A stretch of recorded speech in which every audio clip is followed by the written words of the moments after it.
जय शिवराय. सह्याद्रीच्या छाताडातून नाद भवानी गाते, सह्याद्रीच्या छाताडातून नाद भवानी गाते. काळजात राहती आमच्या रक्तात वाहती राजे. तुफान गरजतो आग ओकतो, तुफान गरजतो आग ओकतो. वाघ मराठी माझा सन्मान राखतो, छान छोपतो. तुफान मराठी राजा, तुफान मराठी राजा.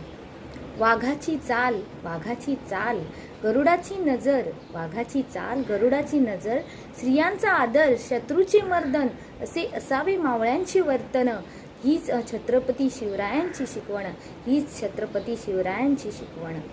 ताजमहाल जर प्रेमाची निशाणी असेल, ताजमहाल जर प्रेमाची निशाणी असेल, तर शिवनेरी किल्ला एका सिंहाची कहाणी आहे. शिवनेरी किल्ला एका सिंहाची कहाणी आहे. ब्रिटिश लोक ओम या शब्दावर संशोधन करतात, ब्रिटिश लोक ओम या शब्दावर संशोधन करतात, परंतु खरं संशोधन मला असे वाटते, खरे संशोधन हे छत्रपती शिवराय या नावावर केले पाहिजे. कारण हे नाव घेताच अंगावर शहारे येतात, हृदयाचे ठोके वाढतात, शरीरात एक वेगळी ऊर्जा निर्माण होते. आणि बरं का, कोणी विचारलं तर कॉलर ताट करून सांगा, मराठी या शब्दाचा अर्थ काय. मराठी या शब्दाचा अर्थ मरेपर्यंत राजांच्या सेवेसाठी ठेवलेला जगदंब, जगदंब, जगदंब. जय शिवराय.